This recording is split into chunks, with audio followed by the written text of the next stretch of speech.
घास के मायके वाली जुड़वा बेटियों की शादी। दो बहनों का रिश्ता कितना खास होता है, कितना नोक झोंक से भरा होता है, ये तो आप अच्छे से समझते होंगे। पर क्या होता होगा जब दो बहनें जुड़वा होती होंगी। अक्सर हमने सुना है कि जुड़वा बच्चों में एक सबसे ज्यादा होशियार होता है तो दूसरा उतना ही सीधा। एक को चोट लगती है तो दूसरा रोने लगता है। क्या ऐसा ही ट्विंकल और टीना के साथ भी था? आइए जानने के लिए दिलचस्प कहानी में आगे बढ़ते हैं। दोनों आइसक्रीम खाते हुए घर ही जा रही थीं कि उनके पड़ोस का एक लड़का विहान जानबूझकर साइकिल ट्विंकल के पास लाकर मोड़ देता है, जिससे वह डर जाती है और उसके हाथ से आइसक्रीम छूट जाती है। मेरी फेवरेट आइसक्रीम! विहान के बच्चे, तेरी हिम्मत कैसे हुई साइकिल से मुझे डराने की? अब मैं तुझे नहीं छोड़ूंगी। अरे ट्विंकल, जाने दे, इतना गुस्सा क्यों कर रही है? 20 रुपए की आइसक्रीम ही तो थी। वैसे तू मुझे घर में पैसों का ज्ञान देती रहती है। तुझे पता है माँ ने कितनी मुश्किल से हमें आइसक्रीम के लिए पैसे दिए थे, और वो भी इस विहान के बच्चे ने गिरा दी। अब मैं इसे छोड़ूंगी नहीं। इसने मेरी आइसक्रीम को गिराया कैसे? और छोटे बच्चों की आइसक्रीम गिर गई, देखो कैसे रो रही हैं। वैसे मुझे ज्यादा मुश्किल नहीं होती तुम दोनों जुड़वा बहनों में से किसी को पहचानने में, क्योंकि इसकी तेज जुबान पहले ही बता देती है कि ये ट्विंकल की बच्ची है। अब तुझे अवार्ड दूं कि तूने हम दोनों में से एक को पहचान लिया? तेरी तो। अरे नहीं, टीना जब तक कुछ बोलती इतने में ट्विंकल एक पंच विहान के गालों पर रख देती है। तूने मेरे साथ ये अच्छा नहीं किया है ट्विंकल, तुझे तो मैं बताऊंगा फिर कभी, गरीब कहीं की। हाँ ठीक है, जा, हम गरीब हैं, चल निकल। एक तो मेरी आइसक्रीम बर्बाद करवा दी। उसके बाद दोनों घर आ जाती हैं। दरअसल दोनों जुड़वा बहन थी, लगभग एक जैसी दिखती थी और कपड़े भी एक जैसे ही पहनती थी। बस फर्क था तो इस बात का कि ट्विंकल बहुत तेज थी, उल्टे जवाब देती थी, और टीना उतनी ही भोली भाली थी, जो प्यार से सारे काम कर दिया करती थी। खैर, ट्विंकल का मुंह अभी तक खुला हुआ था, तभी उसकी माँ सुमन कहती है, क्या हुआ तुम दोनों में से किसका मुंह फूला हुआ है? टीना या ट्विंकल? कभी कभी तो मैं ही तुम दोनों को पहचान नहीं पाती हूँ। माँ, ट्विंकल आइसक्रीम नहीं खा पाई। वो विहान का बच्चा है ना, उसने ट्विंकल को डरा दिया और ट्विंकल से आइसक्रीम छूट गई। कोई बात नहीं, इसमें कौन सी बड़ी बात है, दोबारा आइसक्रीम खा लेना। दोबारा कैसे खाऊंगी? आप दोनों तो इतने पैसे देते भी नहीं हो मुझे। ऊपर से इतनी गर्मी हो रही है, मुझे तो अब इस घर में रहा भी नहीं जाता। अगर आप पर ज्यादा ही पैसे हैं ना, तो एक एसी लगवा लो, क्योंकि मैं बिना एसी के नहीं रह सकती। टीना, ये तो क्या बोल रही है? तू तो जानती है घर के हालात, और एसी बहुत महंगा आता है। बस हो गया ना सबका, बहुत बोल रहे थे कोई बात नहीं कोई बात नहीं, पर मैं इस घर में अब और नहीं रह सकती। चुभन सी होती है इस गर्मी में। तू चिंता मत कर, मेरे पास एक आइडिया है, तेरी गर्मी का इलाज है मेरे पास। पर बेटा, तू ऐसा क्या करने वाली है? कहीं तू पैसे वैसे तो नहीं ले लेगी लोन पर? पापा, हमारे हालात इतने बुरे हैं कि लोन भी वैलिड नहीं है, पर कुछ जुगाड़ है हम पर।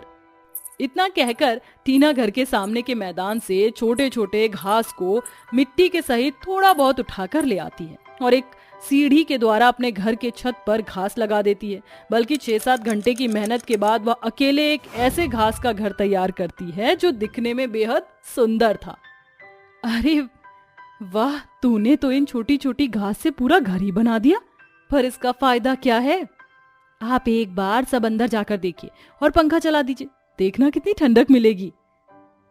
घास में नमी होती है ना, अब धूप से हम परेशान नहीं हो पाएंगे। जा ट्विंकल, तू भी देख, मैं जब तक बाहर के आंगन और बाथरूम को भी घास से ढक देती हूँ। हाँ ठीक है। तभी टीना थोड़ी घास इकट्ठी करके आंगन और बाथरूम को भी घास से ढक देती है। घास के घर से सभी लोग बहुत खुश थे, क्योंकि उन्हें ठंडक मिलती थी। दिन गुजरते हैं, घास के घर को आते जाते लोग देखकर बेहद हैरान थे। तभी पड़ोसन निर्मला कहती है, अरे वाह, घास का घर तो बहुत अच्छा लग रहा है। टीना बिटिया, तूने बनाया है ना? मैंने देखा था तुझे बनाते हुए। ये आंटी कितनी बेवकूफ है, मुझे टीना समझ रही है। ये फालतू का काम भला मैं कैसे कर सकती हूँ, लेकिन तारीफ मिल रही है तो लेने में क्या जा रहा है। हाँ हाँ आंटी जी, मैंने बहुत मेहनत से ये घास का घर बनाया है। चलो बढ़िया है। तभी निर्मला चली जाती है और टीना जाकर कहती है, वैसे ट्विंकल, मुझे फर्क नहीं पड़ता इस बात से, पर तूने आंटी को बताया क्यों नहीं? ये घर मैंने बनाया है। क्यों, तुझे महान बनना था क्या? वैसे भी उन्होंने मुझे टीना बोला है, ट्विंकल तो समझा ही नहीं। इस बात की खुंदक में आकर अगले दिन ट्विंकल सोई हुई निर्मला की मूंछ बना देती है। उठकर जब शीशे में वो देखती है तो उसे गुस्सा आता है और वह सुमन से टीना की शिकायत करती है। आप गलत समझ रही हैं, मेरी टीना बहुत सीधी है, वो नहीं कर सकती ऐसा कुछ। आप कहना क्या चाहती हैं? ये काम मैंने किया है, मैं क्यों जाऊंगी निर्मला आंटी के पास? भला टीना ने ही गड़बड़ की होगी। सुमन अपनी दोनों बेटियों को संभाल कर रख ले, एक तो जुड़वा है, ऊपर से ऐसी हरकतें, शादी वादी करा दे, सयानी से सयानी होती जा रही हैं। आप सही कहती हैं, वैसे मैंने पंडित जी से बात की है। फिर सुमन पंडित जी से अपनी दोनों जुड़वा बेटियों की शादी की बात करती है, पर कई दिनों तक उन्हें गरीबी के कारण जुड़वा बेटियों का कोई रिश्ता नहीं आता है। फिर एक गाड़ी से उतरकर अमीर औरत चंदा हाथों में मिठाई और गिफ्ट लेकर उनके घर की तरफ जाती है। घर तो वैसे यही लग रहा है आसपास में। सुनिए, जुड़वा बेटियों का घास वाला घर एक यही है ना पूरे गांव में? हाँ हाँ, आप कौन? मैं जरा उनकी बेटियों से रिश्ते की बात करने के लिए आई थी। शुक्रिया। ये सुनकर निर्मला के कान खड़े हो जाते हैं। फिर चंदा उनके घर जाकर अपने बारे में बताती है। पहले तो सभी हैरान हो जाते हैं। फिर सुमन की दोनों बेटियां उसे चाय नाश्ता परोसती हैं। अरे, ये दोनों हैं आपकी जुड़वा बेटियां? सच में मैं तो दोनों में से किसी को पहचान ही नहीं पा रही हूँ कि कौन ट्विंकल है और कौन टीना। दरअसल मेरे दोनों बेटे हैं, समीर और साहिल। उनकी शादी के लिए बात ही करने के आई हूँ। पंडित जी ने मुझे बताया था, पहले मैंने अनसुना कर दिया, लेकिन फिर ये जाना कि दोनों बेटी कितनी सुंदर और सुशील हैं। मुझे तो विश्वास ही नहीं हो रहा है, तो फिर रिश्ता पक्का करें? हाँ बिल्कुल, मैं तो सोच रही हूँ शादी की सारी तैयारियां इस घास के घर में ही हूँ। मुझे बहुत पसंद आया। ट्विंकल ने बनाया था ना? नहीं, ये सब आइडिया तो मेरी टीना बिटिया को ही आते हैं। बढ़िया है जी। अच्छा, अब आज्ञा दीजिए, मुझे भी तैयारी करनी है।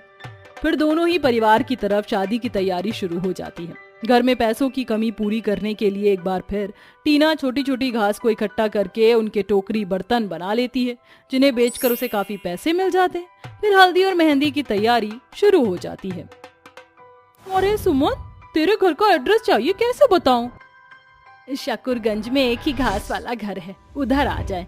और मैं यहाँ काम करवा रही हूँ, तो लोगों को बुला कर आ जा। और ठीक है। फिर सरला बाकी पड़ोसनों को बुला लाती है। कीर्ति, मोहिनी, बरखा, जुड़वा बेटियों की शादी है। अरे वही घास वाली का घर, वहाँ जल्दी आ जा, रस्म शुरू हो गई है। ठीक है, आते हैं। और इस तरह आस पड़ोस के सभी लोग दोनों जुड़वा बेटियों की हल्दी और मेहंदी की रस्म में आते हैं। उनका घास वाला घर सबको पसंद आता है। ये देखकर और भी लोग अपना घास वाला घर ट्विंकल और टीना से बनवा लेते हैं, जिनमें उन्हें पैसे भी मिलते हैं। और धूमधाम से दोनों की शादी भी उसी घास वाले घर के आंगन में होती है, जहाँ की डेकोरेशन आधे से ज्यादा घास वाली थी। विवाह संपन्न हुआ, वर वधू बड़ों का आशीर्वाद ले लीजिए। मेरी पत्नी ट्विंकल है या टीना, भूल गया। मुझे भी समझ नहीं आ रहा है, छोटी बहू कौन है और बड़ी बहू? अरे समधन जी, मैं बताता हूँ आपको। बिटिया, ये लो, मेरी तरफ से ये पायल तुम्हारे लिए, और टीना, ये 2 जोड़ी पायल तुम्हारे लिए। पापा, ये आपने अच्छा नहीं किया, उसको 2 और मुझे 1। ये देखिए, आपकी छोटी बहू नटखट है थोड़ी, और मेरी टीना बहुत सरल है। अब आपको कभी पहचान में मुश्किल नहीं होगी।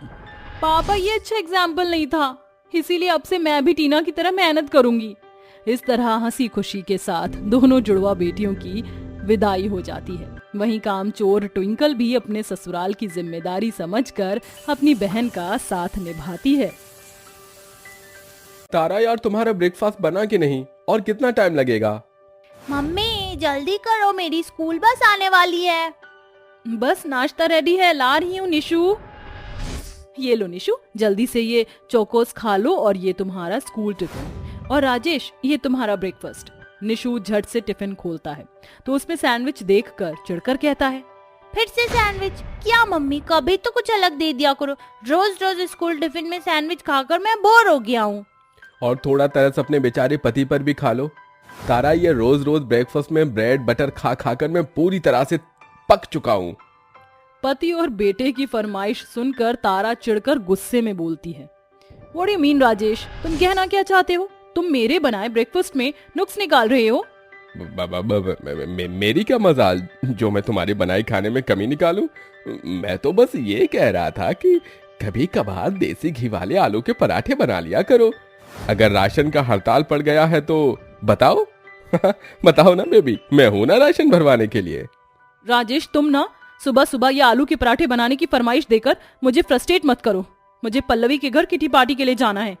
ये कहकर तारा तैयार होने चली जाती है और राजेश रूखा सूखा ब्रेड खाते हुए भर्राए हुए मन से कहता है, क्या फायदा इस अमीर मॉड्यूलर रसोई का। भले ही इस रसोई में राशन पानी सब भरा हुआ है, मसाला पीसने की मशीन से लेकर जूस बनाने, ब्रेड बनाने, हर तरह की मशीन है, मगर खाने का वो स्वाद, वो मजा नहीं जो माँ के हाथों से बने मिट्टी के चूल्हे पर खाने की होती थी।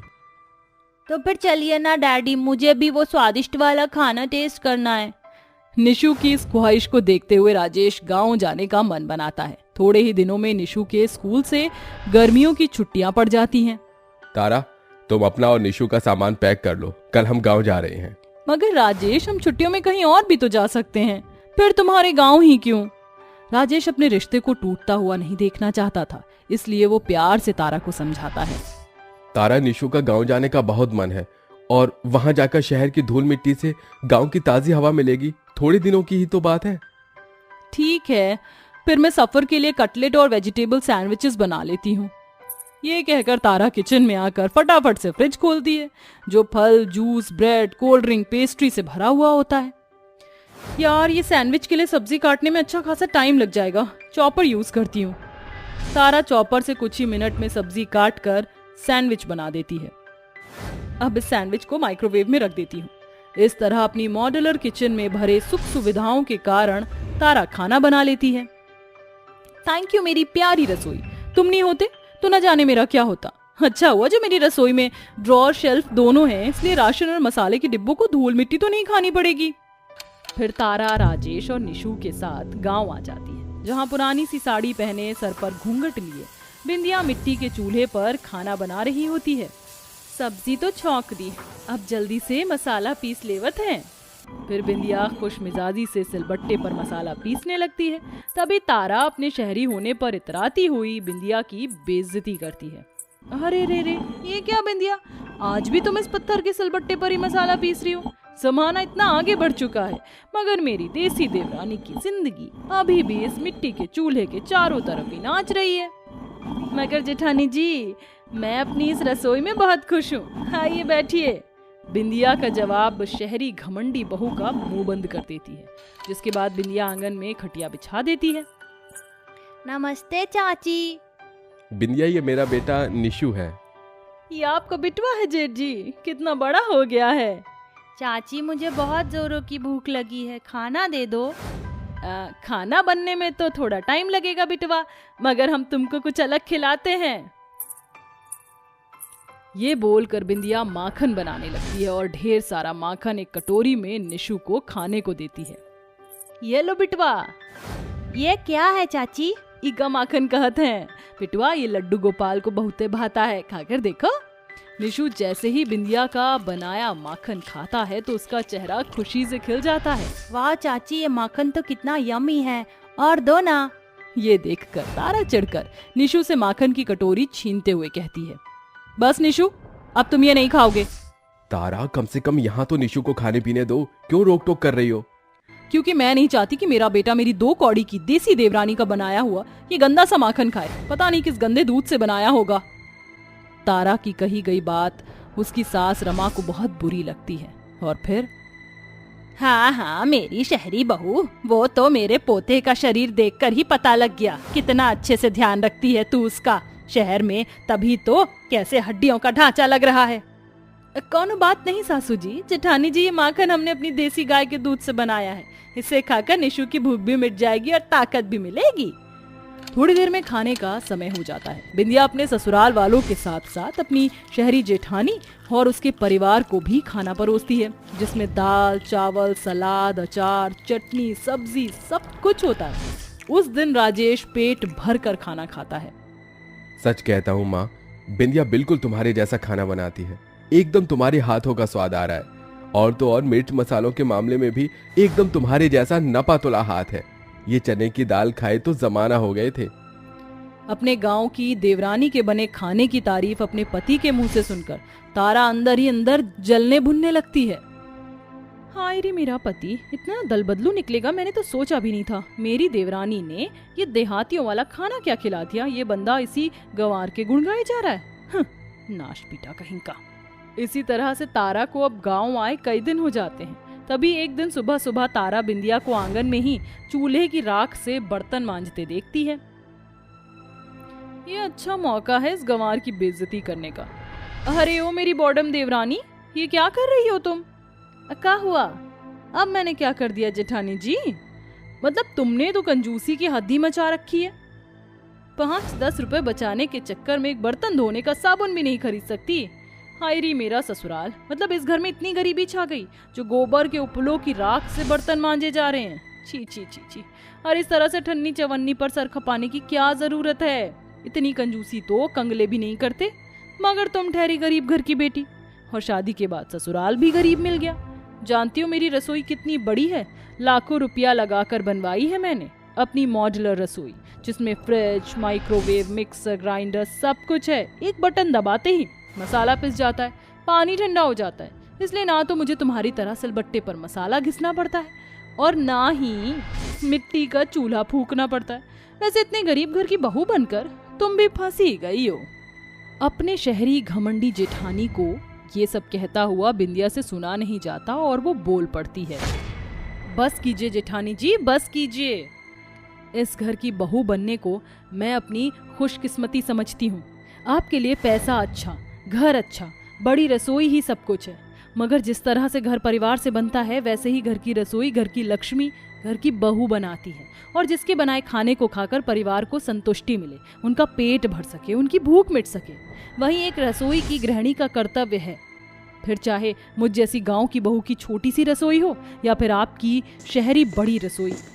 बिंदिया की ये बातें उसकी सास रमा भी सुन लेती है। जुग जुग जीती रहे बिंदिया बहू। उम्मीद है तारा बहू तुम्हारी देवरानी ने तुम्हें तुम्हारे सवालों के जवाब दे दिया। तारा को अपनी गलती का एहसास हो जाता है। आई एम सॉरी बिंदिया, मुझे माफ कर दो। मुझे अपनी शहर की रसोई का कुछ ज्यादा ही घमंड हो गया था, मगर ये समझना तो भूल ही गई कि मेरी रसोई राशन पानी हर चीज से भरी हुई थी। मगर फिर भी मेरा बनाया खाना खाकर मेरे पति और बेटे के चेहरे पर वो खुशी नहीं आई जो तुम्हारे बने इस मिट्टी के चूल्हे पर बने खाने के स्वाद में थी। क्या तुम मुझे खाना बनाना सिखाओगी?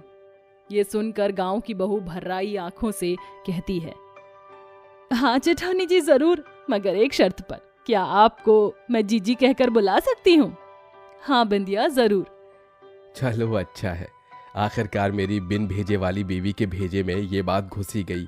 अब शहर जाकर रूखा सूखा ब्रेड खाकर काम नहीं चलाना पड़ेगा।